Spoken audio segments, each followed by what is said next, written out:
Today's session, I think it's important because it's a very, very important day for all of us. And what it means for us, I think we all are aware of it. I think without any further ado, I will just request Sir to do the address. Sir, over to you, sir. Balram, sir. Yes. Good morning, everyone. My greetings on Constitution Day from Chandigarh Judicial Academy. It was 71 years back that the Constitution was adopted on 26th of November 1949. This journey of 71 years has been most meaningful in the constitutional history of India. The year 2020 has been the most challenging year. The pandemic, not only in India, around the globe. 208 different countries involved in this particular human challenge that we are facing today. And therefore, the three different organs had to play a specific role, a special role within the limitations and parameters of the Indian Constitution. We were faced with threefold emergency in the country. Public, environmental emergency, and the financial emergency. This challenge of the year 2020, a gigantic one. And therefore, each organ of the state, the parliament, the executive, and the judiciary, was required to play a special role in this particular context. The first thing that I will focus on, that this particular challenge, the central government in a country had to meet the challenge. Federalism, each state has to play its own role as such. But because of the death that came up, the challenge was that the central government had to play the role of a big brother, a cooperative federalism, may it be in the domain of public health. The central contribution was required. Similarly, in the environmental aspect, it had to be from the central aspect to ensure different aspects which could regulate and carry forward the entire process in a far more effective manner. And then the financial emergency. I'm not going into the different challenges in the domain of financial aspect, but the contribution, the role of the central government vis-a-vis the different states had to be far more cooperative. The Constitution of India is flexible. It is workable according to a particular situation as such. And therefore, this flexibility had to be regulated by the center, by the states in cooperation. And therefore, this particular challenge, the first thing which was required to be met with was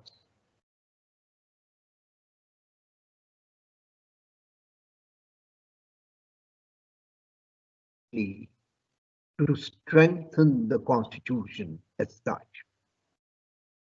Let me take just one small example. The crackers on the Diwali festival or any other festival as such. On the one hand, health, the lives of people were involved, and therefore this particular aspect, which was an environmental challenge, had to be taken care of. Of course, it is to ensure that how best we can ensure during the pandemic time, particularly during the environmental challenges that we are facing in this particular backdrop. And the judiciary came forward to ban firing of crackers as such. The reason being, the judiciary felt that the lives are more important than anything else as such. And this did help in the environmental control, which otherwise, if this ban had not been imposed, the challenge would have been different in that context. It would have been much happier situation if the executive itself could have taken this particular measure, but then timely the judiciary had to step in, because the ultimate object of the Constitution is how best we can ensure public health, how best we can ensure the lives of the people in challenging times. And that's how the role of the judiciary became important in this particular context. Let me, first of all, delve upon the very basic recipe of the Constitution. The fundamental rights, the directive principles, the fundamental duties. This co-parcenary is such an important component of the Constitution.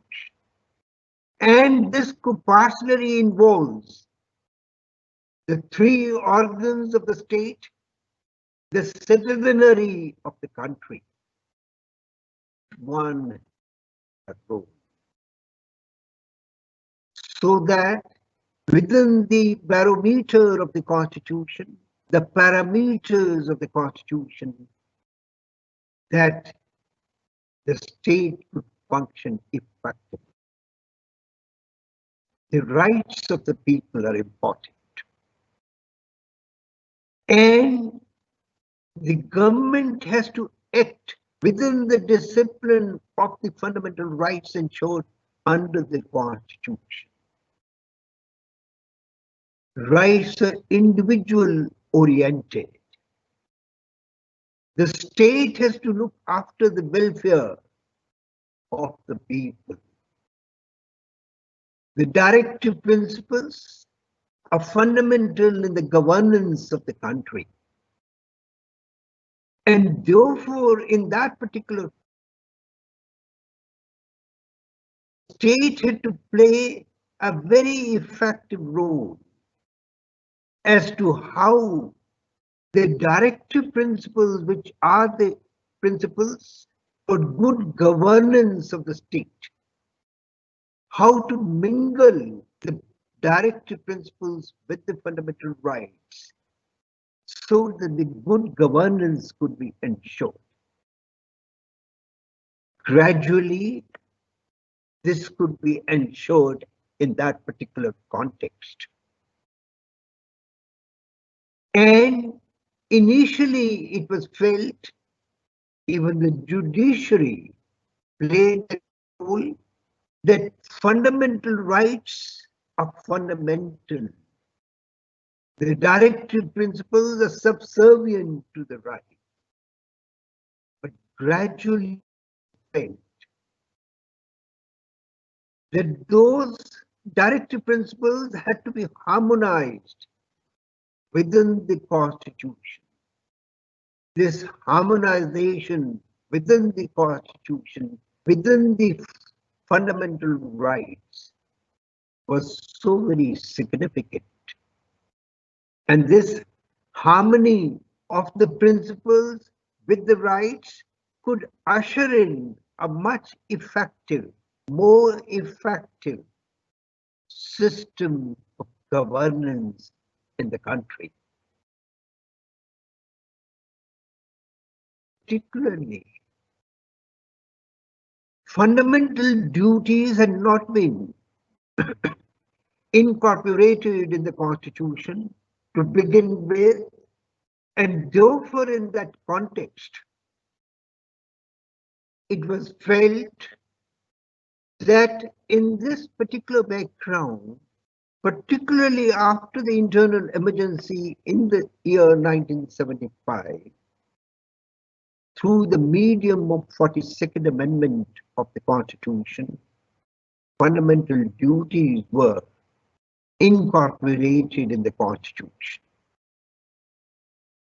Incorporation was a challenge of the internal emergency.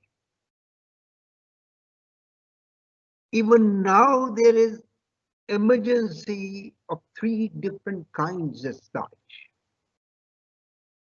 And therefore the role of the fundamental duties came into focus far more during the pandemic times now.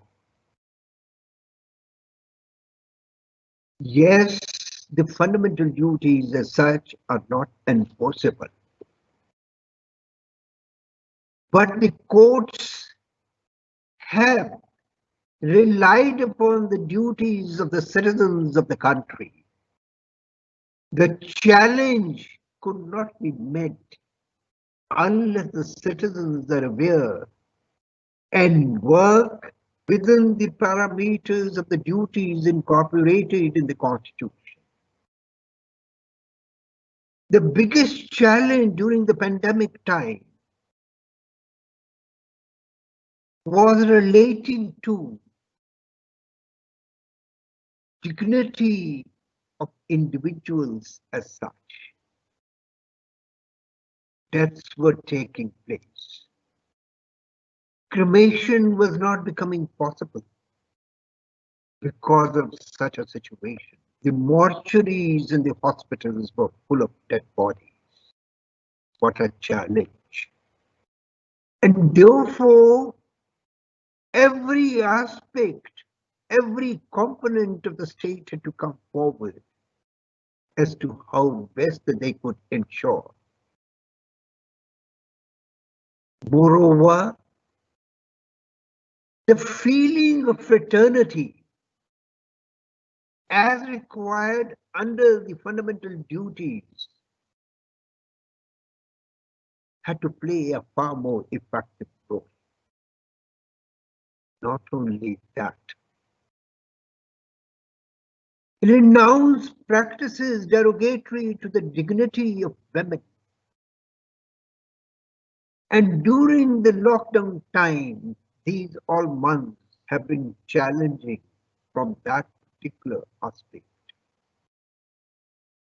The cases of domestic violence increased. And therefore, in that particular context, the citizens had to be aware of their advocating for good some time now. That in spite of the fact that they are not justiciable, not enforceable as such, yet they are fundamental in the governance of the country. and their constitutional duties of citizens of the country to be part of the Constitution is so significant. And therefore, when we talk of rights, we equally have to talk about the duties. Even jurisprudentially, rights and duties go together. You cannot think of rights in the absence of your duties. If no duties of the citizens, how do you expect that your rights must be enforced?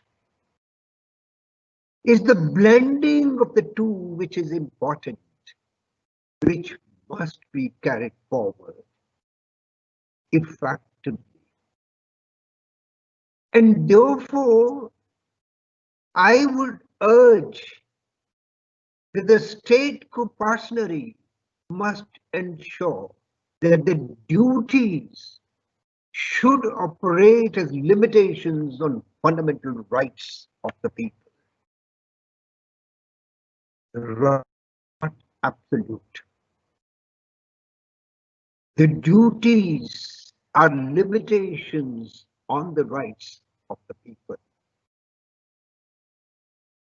To realize the judiciary need to enforce that these duties are going hand in hand with the rights of the people. Unless and until this mixing of the two is ensured, there would be difficulties in that context. I must realize as a citizen as to what is my in that particular context. I need to take into consideration if I am claiming a fundamental right, I must not impinge upon the duty which is cast upon me. The duties are to be respected as much as you wish the rights to be ensured. And this mixing of the two together is so very important, significant in that context. The recipe, therefore, in that particular context, has to be kept in mind. And let me here refer to the basic structure which came into focus in the year 1973 through the medium of Keshwananda Bharati case. Now, basic structure, as such, the expression has not been used in the Constitution. This silence, the voice was provided by the Supreme Court. And it has proved over the years that basic structure of the savior of the Constitution. Yes, the Parliament has to do the repairing work of the Constitution from time to time. The Constitution of 1950 or the Constitution adopted in 1949 is not the same the Constitution of the year 2020. 104 have been performed by the Indian Parliament during this particular time. That's time. But what had to be ensured that the basics of the Constitution must not be tinkered with. That's a very important aspect. repair the Constitution, amend the Constitution, keeping in view the change of time, but don't tinker the basics of the Constitution. And that to be during the last 47 years as such as the savior of the Constitution. Now, in this particular part,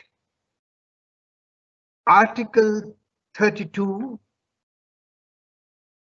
Article 136, Article 142, Article 2 to 6, they constitute part of the basic structure of the Constitution.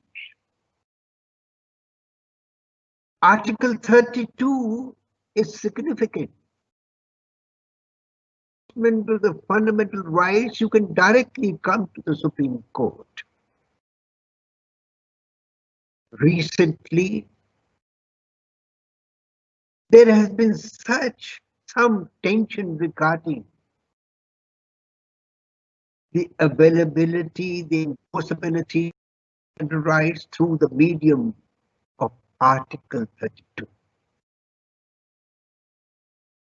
And therefore, the question that arises is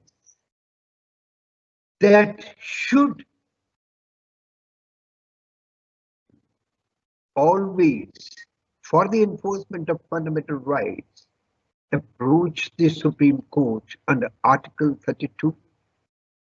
Or should they not be going to the High Courts under Article 2 to 6 of the Constitution? It has been throughout that yes,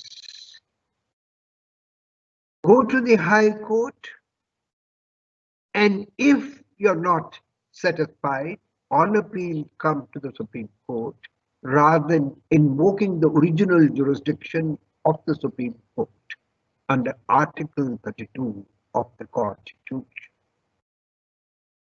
Now here in this particular context, what happens is, it is beneficial to go to the High Court first, in the sense, if you're not satisfied, you have the remedy on appeal, say under special leave to appeal 136 of the Constitution. But if you directly go to the Supreme Court, then one remedy, and if a mistake is committed, an error is committed by the Supreme Court, you are left with no other option as such in that context. And therefore, these articles are to be interplayed in such a manner that the best out of it could emerge.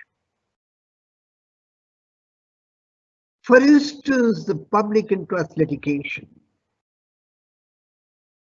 was something which helped connecting the people with the Constitution.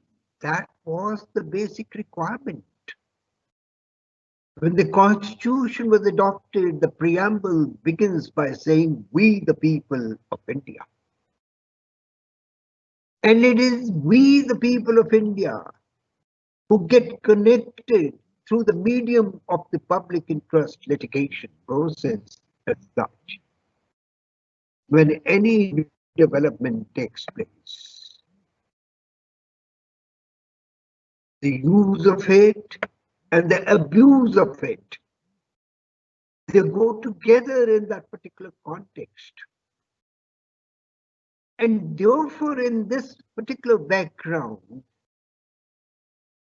I would say when the rights of a group, of a large number of people are involved, a petition under public interest under Article 32 would be a wholesome remedy as such, rather than going to the different high courts. Even there, we have felt many a time that the different high courts have looked into the whole aspect such a wholesome manner that the relief is provided. But yes, when the people across the country, Article 32 would be the right remedy to get your fundamental rights enforced in that particular context. And that's the beauty of the Constitution, that we are providing in this particular context remedies at different levels. And therefore, if changes are anticipated in the basic structure of the Constitution, it can cause damage. And therefore, it has been rightly interpreted by the Supreme Court that let the basic structure be not tinkered with. For instance, kidney is a basic organ of human body. One kidney cannot be replaced by any other kidney as such. The matching has to be done. The same is true regarding the basic structure of the Constitution.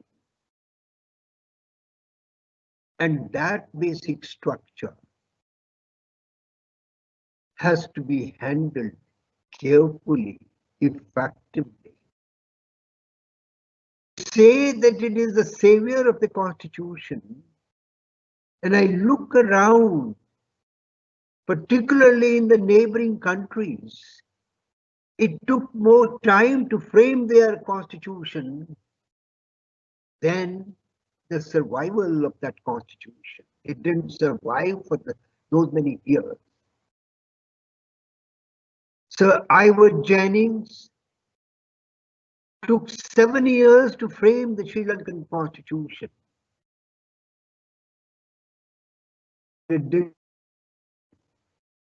for that many years as such.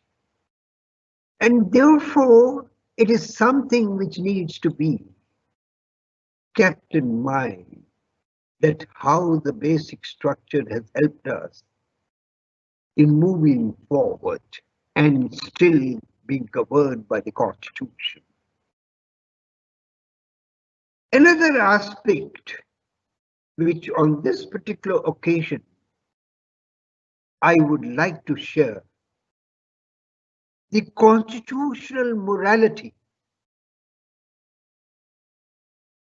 Morality expression has been used in Articles 19, 25 and 26 of the Constitution.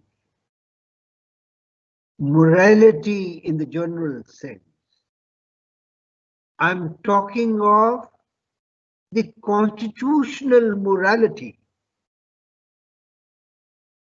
The Constitution is silent about this particular expression, the constitutional morality. This expression was used for the first time in Keshavananda Bharati's case. They used the expression basic structure, which was not part of the Constitution. They used the expression constitutional morality, which was also not part of the Constitution as such. Now, like the basic structure, what is basic structure? It is not defined anywhere. What is constitutional morality is not defined anywhere. And it was being said it is an unruly horse. To control it would be a difficult exercise. My response to that is, and the experience teaches us, the constitutional experience, that this is not so. Constitutional morality has to be culled out from the different provisions of the Constitution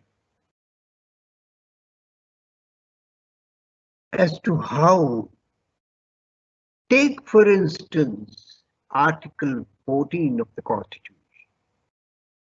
speaks of equality before law and the equal protection of laws. Equals must be treated equally. That's the article speaks of. But through the years and the decades, Article 14 has been interpreted in a wholesome manner, in the sense the state cannot act in an arbitrary manner. Any action of the state which is arbitrary has been interpreted to mean discriminatory as such. The moment the state acts in an arbitrary manner, consequence of that is state is acting in a discriminatory manner, and it is hit by Article 14 of the Constitution. This is the constitutional morality which must be carried out effectively as such. I know constitutional morality doesn't mean absolute equality.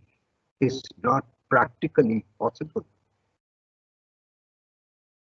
Recently, a case where a person was arrested goes to the district court, from the district court goes to the High Court, from the High Court goes to the Supreme Court, and within a week he was out. Now, if this becomes the normal norm in our system, it would be ideal, but it's not practically possible. It's not achievable in that context.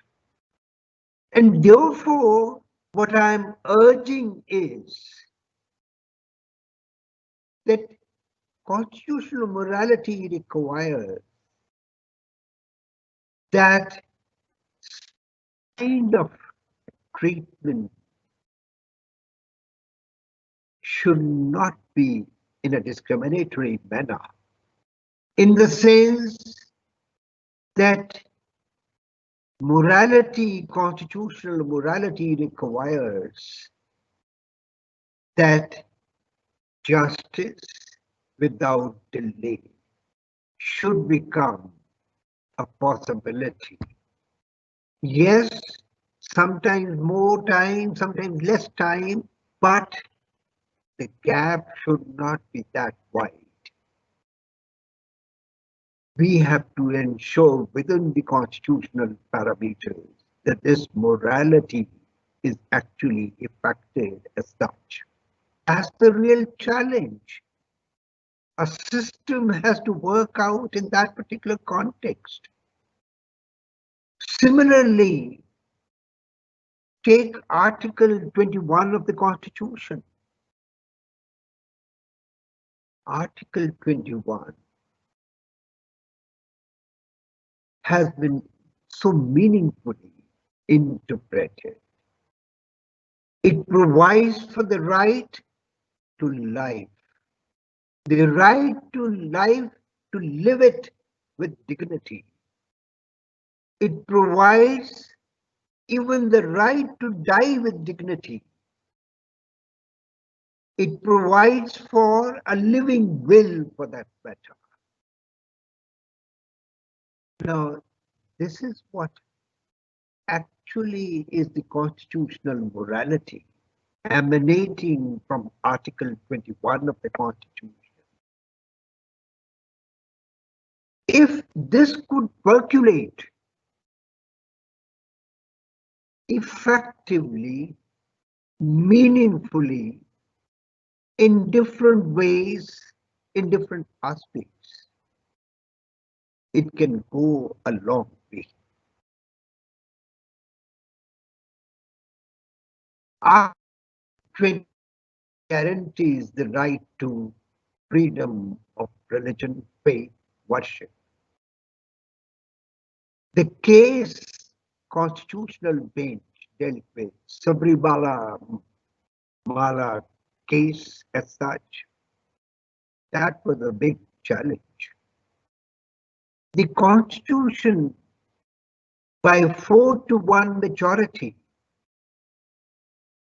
held the right that women, even within the age group of 10 to 50, who were not to worship in that temple, Ayappa temple for that matter,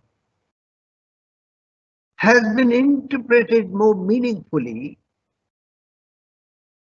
wherein the constitutional morality of equality has been brought in. Yes, now that particular limitation is no more. What does that actually mean? Does it interfere with the freedom, with the faith that one actually practices as such? The answer is no. Why? The reason is, if I wish to visit and worship the temple, Sabrimala, there is no limitation I can go as such. And if I believe, I have faith that I should not be visiting, nobody can compel me to visit. Nobody can force me to visit. It is open to me. Is to actually and factually go and visit, no one can compel me. And therefore, what I'm balancing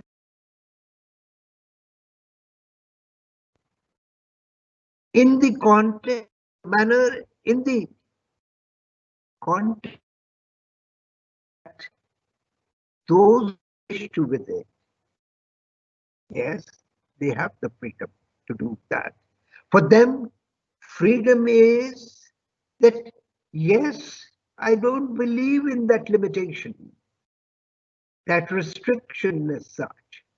And those who wish not to visit, it certainly is open to them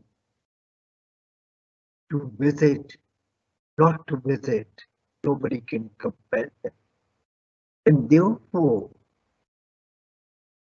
this has been interpreted, to my mind, in a meaningful way. We have to look forward to that.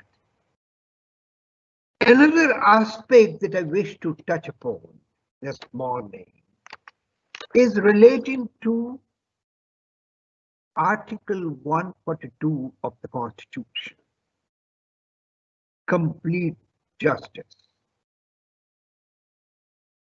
Justice is the first promise of the Constitution in the preamble. Justice, social, economic, and political, all manifestations of justice as such. This justice means justice according to law. That is, we have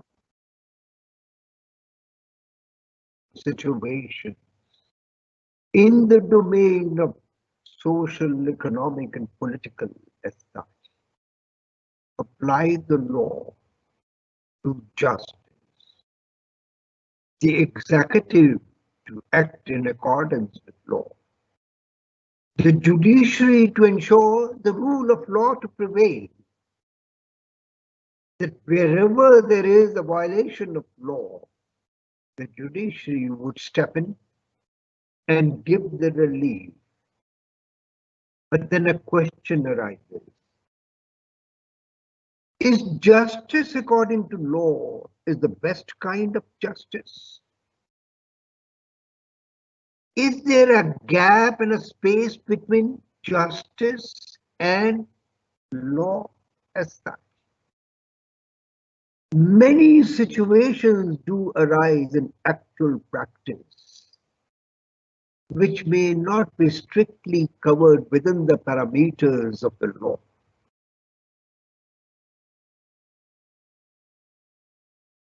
Should every situation be regulated by holding ourselves as slaves to the law? No law, the jungle situation. Law of the jungle, for that matter. But there are situations when a law is enacted, say in the year 2020, you could envisage certain situations to be regulated through the medium of that law. 5 years hence, situation may change and it may be found that that law does not cover those situations, difficult situations. Yes, doing justice according to law is important, but at the same time, there is a gap, there is space between justice and law. Therefore, the framers of the Constitution were actually visionaries when they, in the original Constitution itself, provided under Article 142 that the Supreme Court, the apex court of the country, can pass any order, give any direction in any cause or matter before the Supreme Court to do complete justice. The framers thought that there is every possibility that within the parameters of the law, complete justice may not be practically possible. And therefore, they incorporated this special provision, giving the jurisdiction to the Supreme Court to pass any order to do complete justice. This is being looking forward to difficult situations, to hard situations, to situations which may not be covered within the parameters of a particular law as such. They could think of that. See, like the natural justice principles, they are so flexible to do justice naturally. You have to apply the principles of natural justice, which are not straitjacket principles as such. Similarly, in justice, and particularly for doing complete justice, you have to stretch and do justice in such a manner where otherwise it may not be practically feasible and possible to do complete justice dealing with specific situations. Harold Lasky once wrote a letter to Justice Holmes. How much I wish if the people could realize that judges are human beings. Justice Holmes wrote back, how much I wish if judges could realize that they are human beings. It is this realization which takes you to complete justice. Compassion, humanism, not to be slave to the black word of law as such, because the goal is to do complete justice. Complete justice would be possible when you blend all these elements of humanism as such. In fact, there is a fundamental duty for the judges in particular, I would say, though that duty is for the citizens in common. It is more applicable to the judicial fraternity. Compassion, humanism is a part of fundamental duty of every human being as such. More so in regard to the judges, the judicial fraternity. Judges every day deal with human problems of human beings. How can we divorce the entire judicial process from humanism and compassion for that matter? My basic message on this happy day, Constitution Day, is the challenge is gigantic. Let each organ of the state translate the Constitution into action, strengthen the Constitution. And if this role is played by each organ effectively, the question of reaching out of judicial activism would be balanced. Judicial activism is more active when the other organs that they do not do what they need to do. If they play their role actively to strengthen and translate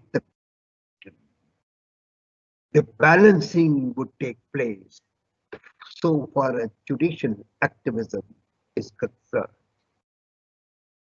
Indian Constitution, the basic structure, and complete justice have been found to be the items which can be exported to other countries. Complete justice, Constitution, in the Bangladesh Constitution, in the Nepalese Constitution. I'm sure Indian Constitution has to contribute a lot in the Committee of Nations. This Constitution is the holy book. Let's take the pledge on this day to rededicate ourselves, that we act in accordance with the Constitution. Thank you so much.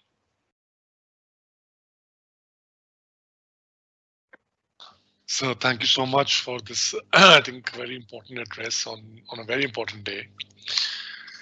And I think, like I said in the starting, it is an important day for all of us.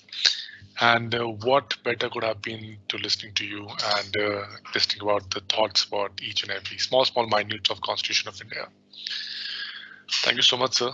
I don't think so. We need to get into the question answer section for this. This was just an address. So with your permission, sir, I will end this session and we'll move forward to other things.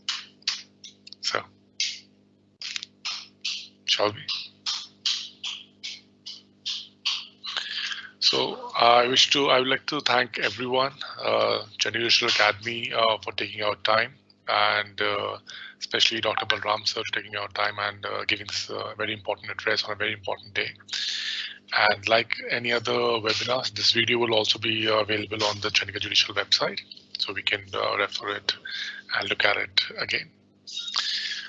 I would like to thank my personal thanks to Balram sir for to ensuring that we are doing this on this day and doing it early in the morning, so that the work is not getting affected, but at the same time the words can be shared. So thank you so much, sir. And on behalf of everyone, I would like to now end this session. So thank you so much.